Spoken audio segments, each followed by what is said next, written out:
ഞാൻ ഡോക്ടർ അജയൻ വർഗീസ്, കോഴിക്കോട് ജില്ലയിൽ കുന്നമംഗലം പന്തീർപ്പാടത്തുള്ള institute of sexual and reproductive medicine എന്ന സ്ഥാപനത്തിൻ്റെ ഡയറക്ടറാണ്. International association of sexual medicine practitioners modern medicine എന്ന അസോസിയേഷൻ്റെ ചെയർമാനുമാണ്. ഇന്ന് ഞാൻ നിങ്ങളോട് വിശദീകരിക്കുവാൻ പോകുന്നത് ലൈംഗിക പ്രശ്നങ്ങൾക്കുള്ള ഒറ്റമൂലി ചികിത്സയെക്കുറിച്ചാണ്. ലൈംഗിക പ്രശ്നങ്ങൾക്കെന്നല്ല, ഒരു രോഗത്തിനും ഒരു ഒറ്റമൂലി ചികിത്സ പ്രായോഗികമല്ല. ഇത് വെറുതെ മനുഷ്യനെ കബളിപ്പിക്കുവാൻ വേണ്ടി പ്രചരിപ്പിക്കുന്ന ഒരു കാര്യം മാത്രമാണ്. എന്താണ് ഈ ഒറ്റമൂലി കൊണ്ട് ഉദ്ദേശിക്കുന്നത്? അത് ഒരൊറ്റ ഗുളിയോ അല്ലെങ്കിൽ ഏതെങ്കിലും ഒരു ഔഷധമോ മാത്രം നൽകിയാൽ ആ പ്രശ്നം ഉടനടി അങ്ങ് പരിഹരിക്കപ്പെടുന്നു എന്നുള്ളത്. ഇത് തെറ്റായ ധാരണയാണെന്ന് ഞാൻ പറയുന്നതിന് ചില ഉദാഹരണങ്ങൾ ഞാൻ വ്യക്തമാക്കാം. പനിക്ക് ഒറ്റമൂലിയാണോ പാരസെറ്റമോൾ? പനി വന്നു കഴിഞ്ഞാൽ പാരസെറ്റമോൾ കഴിച്ചാൽ പനി മാറും. പക്ഷേ ആ പനിയുടെ യഥാർത്ഥ കാരണം കണ്ടെത്താതെ പാരസെറ്റമോൾ മാത്രം കഴിച്ചുകൊണ്ടിരിക്കുകയാണെങ്കിൽ ആരോഗ്യം തകരാറിലാകുമെന്നും മറ്റ് അസുഖങ്ങൾ ഗുരുതരമാകുമെന്നുള്ളതാണ് അതിൻ്റെ പ്രധാന കാരണം. അപ്പോൾ യഥാർത്ഥ കാരണം കണ്ടുപിടിക്കാതെ ഏതെങ്കിലും ഒരു ഔഷധം അല്ലെങ്കിൽ ഒരു ഗുളിക അല്ലെങ്കിൽ ഒരു മെത്തേഡ് മാത്രം ഉപയോഗിക്കുകയാണെങ്കിൽ അത് ചികിത്സയല്ല, ദോഷമാണ് ചെയ്യുന്നത്. ഇനി യൂട്യൂബും ഇൻസ്റ്റാഗ്രാമും വാട്സപ്പും ഒക്കെയായി കണ്ടമാനം ഒറ്റമൂലി ചികിത്സകൾ ലൈംഗിക ചികിത്സയെക്കുറിച്ച് പ്രചരിപ്പിക്കാറുണ്ട്. ഇതൊക്കെ യൂട്യൂബിൻ്റെ റേറ്റിംഗ് കൂട്ടാനും സർക്കുലേഷൻ കൂട്ടാനും ഉപയോഗിക്കുമെന്നുള്ളത് അവർക്ക് കൂടി അറിയാവുന്ന കാര്യമാണ്. അല്ലാതെ ഇതുകൊണ്ടൊരു പ്രയോജനവും ലഭിക്കുകയില്ല എന്നുള്ളത്. ഒരു ഉദാഹരണം ഞാൻ പറയാം. മുട്ടയുടെ വെള്ള എടുക്കുക, അതിൽ ഇഞ്ചി ചതച്ച് അരച്ചിടുക, കരിഞ്ജീരകവും കൂടി ചേർത്തിട്ട് നന്നായി മിക്സ് ചെയ്യുക. നന്നായി മിക്സ് ചെയ്തിട്ട് കിടക്കാൻ നേരത്ത് 5 ദിവസം ഇത് കഴിച്ചാൽ മതി. നഷ്ടപ്പെട്ട ലൈംഗിക ശേഷിക്കുറവ് വീണ്ടെടുക്കാമെന്ന് ഒരു വീഡിയോ കാണുകയുണ്ടായി. എന്ത് അബദ്ധമാണ് ഈ പറയുന്നത്? ഇതിൽ ഏതെങ്കിലും രോഗികൾക്ക് ഇങ്ങനെ ഒരു മാറ്റം വന്നതായിട്ട് പറയാൻ കഴിയുമോ? ഒരിക്കലും വരില്ല. എന്നിരുന്നാലും ഈ ഒറ്റമൂലി എന്ന് കേൾക്കുമ്പോൾ നമുക്കെല്ലാവർക്കും ഒരു ആവേശമാണ്. അതൊന്ന് കഴിച്ച് നോക്കിക്കളയാം, കുഴപ്പമൊന്നുമില്ല എന്നോ, കുഴപ്പമൊന്നും ഇല്ലല്ലോ എന്നുള്ളത് ശരിയാണ്. അതുകൊണ്ട് പ്രത്യേകിച്ച് കുഴപ്പമൊന്നും ഉണ്ടാവില്ല. എന്നാൽ വേണ്ട രീതിയിലുള്ള യഥാർത്ഥ ചികിത്സ നൽകുന്നതിന് ഒരു വിമുഖത ഉണ്ടാക്കുന്നതിൽ ഈ സംഗതി ഉപകാരപ്പെടാറുണ്ട്. അതാണ് ഇതിൻ്റെ ദോഷവും. ഇനി രസകരമായ ഒരു കാര്യം, ആട് എന്ന ഒരു സിനിമയിൽ, അത് വളരെ ഒരു കോമഡി ഫിലിമാണ്. ആട് എന്ന സിനിമയിൽ ഒരു ഒറ്റമൂലി ചികിത്സയെക്കുറിച്ച് പറയുന്നുണ്ട്. വടക്കേ ഇന്ത്യയിൽ നിന്നും മറ്റും വരുന്ന ഏതോ ട്രെയിനിൽ ആളുകൾ 2 പേര് വരുന്നു. അവർ അതിലെ നായകന് നടുവേദനയുണ്ട്. അത് മാറ്റാൻ വേണ്ടിയിട്ട് ഒറ്റമൂലിയുമായി എത്തുകയാണ്. അവർ റെയിൽവേ സ്റ്റേഷനിലെത്തി ഒറ്റമൂലി കൈമാറുന്നു. അതിന് പകരം വേറെന്തോ അച്ചോ എന്തോ ആണ് കൈമാറുന്നത്. ഇത് വെച്ചിട്ട് ഈ ചികിത്സിച്ചാൽ മാറുമോ എന്നുള്ളതാണ് അവർ അതിനകത്ത് സംശയം പ്രകടിപ്പിക്കുന്നത്. അത് ചൂടാക്കി വെക്കണോ എന്നുള്ളതോ മറ്റോ എന്ന് പറഞ്ഞാൽ ഒറ്റമൂലി ചികിത്സ എന്ന് പറയുന്നത് നമുക്കെല്ലാവർക്കും വളരെയധികം പെട്ടെന്ന് എല്ലാ പ്രശ്നങ്ങളും പരിഹരിക്കപ്പെടുന്ന ഒന്നാണെന്നുള്ളതാണ് തെറ്റിദ്ധരിക്കുന്നത്. ഇനി നമുക്ക് ലൈംഗിക പ്രശ്നങ്ങളിലേക്ക് വരാം. എന്താണ് ലൈംഗിക ശേഷിക്കുറവിൻ്റെ യഥാർത്ഥ കാരണം? ആ യഥാർത്ഥ കാരണം എന്ന് പറയുന്നത് അനുസരിച്ചല്ലാതെ അതിനൊരു ചികിത്സയും ചെയ്തുകൊണ്ട് ഒരു ഗുണവും കിട്ടുകയില്ല. ഒറ്റമൂലി കൊണ്ട് എനിക്കറിയില്ല അങ്ങനെ എന്തെങ്കിലും പ്രയോജനം ലഭിച്ചതായിട്ടുള്ള വ്യക്തികളെ. ഒന്ന്, രക്തക്കൊള്ളുകൾ ബ്ലോക്ക് ആവുന്നു. അതിന് രക്തക്കൊള്ളുകൾ തുറക്കാനുള്ള മരുന്ന് നൽകണം. പിന്നെ ഞരമ്പുകൾക്ക് ക്ഷീണമേൽക്കുന്നു അഥവാ ക്ഷീണമുണ്ടാകുന്നു. അതിന് ഞരമ്പുകൾക്ക് പൂർവ്വസ്ഥിതി പുനഃസ്ഥാപിക്കുവാനുള്ള മരുന്നുകൾ നൽകണം. ഹോർമോണുകൾ വ്യതിയാനമുണ്ടാകുന്നു. അത് കുറയുകയോ കൂടുകയോ ചെയ്താൽ ഹോർമോൺ ചികിത്സ നൽകണം. ഹോർമോൺ ഉൽപ്പാദിപ്പിക്കാനുള്ള ആഹാര രീതി നമുക്ക് ഉപയോഗിക്കാവുന്നതാണ്, വ്യായാമം ചെയ്യാവുന്നതാണ്. അതെ.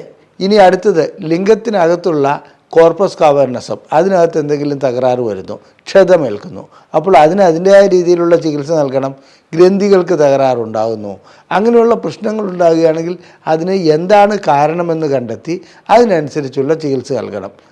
ഇതൊന്നും വേണ്ട, എനിക്കൊരു ഗുളിക ഇങ്ങ് തന്നാൽ മതി. അപ്പോൾ മെഡിക്കൽ ഷോപ്പിൽ പോയി ജനങ്ങൾ എന്ത് ചെയ്യുന്നു? ഒരു ഒറ്റമൂലിയാണ് ലൈംഗിക ശേഷിക്കുറവുള്ള ചികിത്സ, വയാഗ്ര പോലെയുള്ള ഗുളികകൾ വാങ്ങിക്കഴിക്കുന്നു. സത്യത്തിൽ വയാഗ്ര കഴിക്കുന്നതോടുകൂടി അവരുടെ ലൈംഗിക പ്രശ്നങ്ങൾ താൽക്കാലികമായിട്ട് മാറപ്പെടാറുണ്ട്. ഒരു 95% വ്യക്തികൾക്കും ഈ വയാഗ്ര കഴിക്കുന്നതുകൊണ്ട് ആ സമയത്ത് പ്രശ്നങ്ങൾ പരിഹരിക്കപ്പെടുന്നുണ്ട്. എന്നാൽ നമ്മളൊന്ന് ആലോചിക്കണം, ഒരു 2 മാസമോ 3 മാസമോ കഴിയുമ്പോൾ ഇതിൻ്റെ ഡോസ് കൂട്ടേണ്ടതായി വരുന്നു. അതെന്തുകൊണ്ടാണ്? യഥാർത്ഥ പ്രശ്നം അവിടെ പരിഹരിക്കപ്പെടുന്നില്ല. എന്തുകൊണ്ടാണ് ഇത് സംഭവിച്ചത്? അതിൻ്റെ കാരണങ്ങൾ കണ്ടെത്തുന്നില്ല. അങ്ങനെ കാരണങ്ങൾ കണ്ടെത്തി ചികിത്സിക്കുകയായിരുന്നെങ്കിൽ തീർച്ചയായിട്ടും ലൈംഗിക പ്രശ്നങ്ങൾക്കുള്ള പരിഹാരം അവിടെ ഉണ്ടാവും. ഈ വയാഗ്രോ അല്ലെങ്കിൽ എന്തെങ്കിലും ഒന്ന് വാങ്ങി കഴിച്ചു കഴിഞ്ഞാൽ തുടർച്ചയായി ഇത് കഴിച്ചു പോകുന്നു. അതിൻ്റെ ഡോസ് ഒരു ഗുളികയ്ക്ക് പകരം 1.5 ആവുന്നു, 2 ആവുന്നു, 3 ആവുന്നു. അങ്ങനെ പോയി കഴിഞ്ഞാൽ ഇത് എവിടം വരെ എത്തും? യഥാർത്ഥ കാരണം ചിലപ്പോൾ അദ്ദേഹത്തിന് അമിതമായിട്ടുള്ള വണ്ണമുള്ളതാകാം, അതുവഴി രക്തക്കുഴലുകൾക്ക് ബ്ലോക്ക് ഉണ്ടായതാകാം, പ്രമേഹം ഉണ്ടാകാം, അല്ലെങ്കിൽ പ്രഷറിൻ്റെ പ്രശ്നങ്ങളാകാം, സ്ട്രോക്ക് വന്നതാകാം. ഇത്തരം കാര്യങ്ങളൊന്നും കണക്കിലെടുക്കാതെ ഒരു ഒറ്റമൂലി എന്ന ലെവലിൽ വയാഗ്ര ഗുളിക കഴിക്കുന്നത് പരമ മണ്ടത്തരമാണ്. ഈ മണ്ടത്തരം വഴിക്ക് ശരീരം തകർക്കുകയാണ് ചെയ്യുന്നത്. ഇനി ചില ഒറ്റമൂലി ചികിത്സ പോലെ പലപ്പോഴും പലര് വാട്സപ്പ് വഴിക്ക് ചോദിക്കുക, സാർ എന്തെങ്കിലും ഒരു ടിപ്പ് പറഞ്ഞു തരണം, എനിക്ക് 2 മാസമായിട്ട് ഭാര്യയുമായി ബന്ധപ്പെടാൻ കഴിയുന്നില്ല, എനിക്ക് രാവിലെ എഴുന്നേൽക്കുമ്പോൾ എൻ്റെ ലിംഗത്തിനൊരു മാറ്റവുമില്ലാത്ത തളർന്ന് തന്നെ കിടക്കുകയാണ്. അപ്പോൾ ചികിത്സയ്ക്ക് വരണമെന്ന് നമ്മൾ നിർദ്ദേശിക്കുക, അതിനിപ്പോൾ ചികിത്സയ്ക്ക് വരാൻ സൗകര്യപ്പെടുകയില്ല, കുറച്ച് തിരക്കുകളുണ്ട്, സാറ് ടിപ്സ് പറഞ്ഞു കൊടുക്കണമെന്ന്. ഇതിനൊക്കെ എന്ത് ടിപ്സാണ് പറയാനുള്ളത്? ശരിക്കും അതായത് രക്തക്കുഴലുകൾ ബ്ലോക്കായതാണെങ്കിൽ അതിന് പരിഹാരം കണ്ടെത്തണം. ഞാൻ നേരത്തെ സൂചിപ്പിച്ച എന്തൊക്കെ പ്രശ്നങ്ങളാണോ അതിനുള്ള പരിഹാരം കണ്ടെത്തണം. അതിനുള്ള ടിപ്സ് ഏതെങ്കിലും ഒരു ഗുളിക വാങ്ങി കഴിച്ചുള്ളൂ എന്ന് പറയാൻ കഴിയുന്ന ഒരു കാര്യമല്ല. അത്തരം ടിപ്സ് അതിനൊന്നും ഇല്ല എന്നുള്ളത് തന്നെയാണ് സത്യം. എല്ലാ കാര്യങ്ങൾക്കും ടിപ്സ് ഇല്ല. പിന്നെ ചികിത്സയ്ക്ക് പല വഴികളുണ്ട്. ആ വഴികൾ നാം മനസ്സിലാക്കേണ്ടതുണ്ട്. ഇപ്പോൾ സുൽത്താൻ ബത്തേരിയിൽ നിന്ന് കോഴിക്കോട്ടേക്ക് വരുവാൻ കാറ് മാർഗം വരാം, ബസ് മാർഗം വരാം, അല്ലെങ്കിൽ വേറെ വിമാനമേതായാലും സർവീസ് ഇല്ല, പിന്നെ നടന്നു വേണമെങ്കിൽ വരാം, ഓട്ടോറിക്ഷയ്ക്ക് വരാം. അപ്പോൾ ഇതിൽ ഏതാണ് അഭികാമ്യം എന്ന് ചോദിച്ചാൽ ഓരോ വ്യക്തിക്കും ഏത് സമയത്താണ് കോഴിക്കോട്ട് എത്തേണ്ടത് അതിനെ ആശ്രയിച്ചിരിക്കും. അല്ലെങ്കിൽ അതിന് എന്തുദ്ദേശത്തിലാണ് വരുന്നത് എന്ന് പറഞ്ഞതുപോലെ ലൈംഗിക രോഗ ചികിത്സയുടെ അല്ലെങ്കിൽ ലൈംഗിക ശേഷിക്കുറവിൻ്റെ കാര്യത്തിൽ ഈ സുൽത്താൻ ബത്തേരിയിൽ നിന്ന് കോഴിക്കോട്ടേക്ക് വരുന്നത് പോലെ എന്തെല്ലാം രീതികളാണ് ഉപയോഗിക്കേണ്ടത് ആ വ്യക്തിയാണ് തീരുമാനിക്കേണ്ടത്. ആ വ്യക്തിയെ സംബന്ധിച്ചിടത്തോളം അദ്ദേഹത്തിൻ്റെ ഭാര്യയ്ക്ക് പ്രശ്നങ്ങളുണ്ടെങ്കിൽ, പെട്ടെന്ന് ലൈംഗിക ശേഷി പരിഹരിക്കേണ്ടതുണ്ടെങ്കിൽ, പ്രശ്നം തീർക്കേണ്ടതുണ്ടെങ്കിൽ അതിനനുസരിച്ചുള്ള ചികിത്സ നൽകണം. സമയമെടുത്ത് ഒരു 2-3 മാസം കഴിഞ്ഞിട്ട് പരിഹാരമുണ്ടായാൽ മതി എന്നുണ്ടെങ്കിൽ അതിനനുസരിച്ചുള്ള ചികിത്സയുണ്ട്. അപ്പോൾ ചികിത്സ പല രൂപത്തിലുണ്ട്. അതിൻ്റെ അർത്ഥം ഇതിനൊരു ഒറ്റമൂല്യം ഉണ്ടെന്നുള്ളതല്ല. ഒറ്റമൂലി എന്ന് പറയുന്നത് ഈ ഉദ്ദേശിക്കുന്നത് വയാഗ്ര ആണെങ്കിൽ അത് പരമ മണ്ടത്തരമാണ്, ചെയ്യരുത്. അങ്ങനെ വാങ്ങിക്കഴിച്ച് ശരീരത്തിന് മറ്റു പ്രശ്നങ്ങൾ ഉണ്ടാക്കരുത്.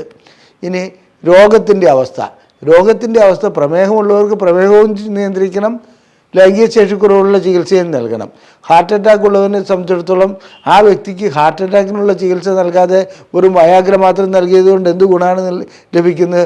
അദ്ദേഹത്തിൻ്റെ ഹാർട്ട് അറ്റാക്ക് മൂർച്ഛിക്കുകയുള്ളൂ.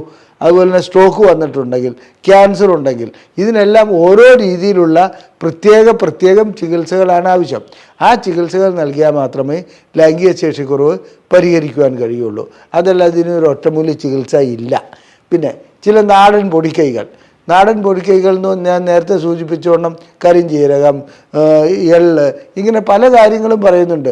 ഉലുവ, ഇതൊക്കെ ഞാനും ഉലുവ കഴിക്കാൻ ജനങ്ങളോട് ആവശ്യപ്പെടാറുണ്ട്, അത് ഇത്തരം രോഗികളോട് ആവശ്യപ്പെടാറുണ്ട്. അതിൻ്റെ അർത്ഥം ഉലുവയാണ് അതിൻ്റെ പരിഹാര മാർഗം എന്നുള്ളതല്ല. ഉലുവ ആ കൂട്ടത്തിൽ ഗുണം ചെയ്യുമെന്നുള്ളതാണ്. എല്ലാ ഘടകങ്ങളും ആ കൂട്ടത്തിൽ ഗുണം ചെയ്യും. പക്ഷേ യഥാർത്ഥ കാരണം കണ്ടെത്തി അതിനുള്ള ചികിത്സ നൽകാതെ ഒറ്റമൂലി എന്ന് പറഞ്ഞുകൊണ്ട് ആ സിനിമയിൽ കാണിക്കും, ഒറ്റമൂൽ എന്ന് പറഞ്ഞുകൊണ്ട് വിളിച്ചു പറഞ്ഞുകൊണ്ട് നടക്കുകയല്ല വേണ്ടത്. ഈ ധാരണ തന്നെ ആദ്യം മാറ്റണം. എല്ലാ രോഗത്തിനും അതിൻ്റേതായ ഒരു കാരണമുണ്ട്. ആ കാരണങ്ങൾ കണ്ടെത്തി ചികിത്സിക്കണം. അത് ലൈംഗിക ശേഷിക്കുറവാവട്ടെ, ഹൃദ്രോഗമാവട്ടെ, പ്രഷറാവട്ടെ, പ്രമേഹമാവട്ടെ, ഇനി മറ്റെന്തെങ്കിലും അസുഖങ്ങളാവട്ടെ, അതിൻ്റെ കാരണം കണ്ടെത്തി ചികിത്സിക്കാത്തിടത്തോളം കാലം അസുഖം മൂർച്ഛിച്ച് മറ്റു ഗുരുതരാവസ്ഥകളിലേക്ക് പോകും. ഒറ്റമൂലികളുടെ പിന്നാലെ പോവുകയല്ല വേണ്ടത്.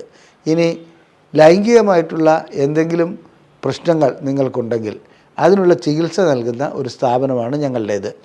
നിങ്ങൾ ISRM എന്ന് ടൈപ്പ് ചെയ്ത് ഈ നമ്പറിലേക്ക് വാട്സപ്പ് ചെയ്യുകയാണെങ്കിൽ നിങ്ങൾക്ക് ലൈംഗിക ശേഷിക്കുറവിനെക്കുറിച്ചുള്ള ഒരു പുസ്തകം സൗജന്യമായി അയച്ചു നൽകുന്നതാണ്. നിങ്ങൾക്ക് ലൈംഗികമായിട്ടുള്ള ഏതെങ്കിലും ചികിത്സ ആവശ്യമുണ്ടെങ്കിൽ അതിന് ഞങ്ങളെ ബുക്ക് ചെയ്യാവുന്നതാണ്. ഇവിടെ കൊടുത്തിരിക്കുന്ന ഈ നമ്പറിൽ വിളിച്ച് നിങ്ങൾക്ക് ബുക്ക് ചെയ്യാൻ കഴിയുന്നതാണ്. നന്ദി, നമസ്കാരം.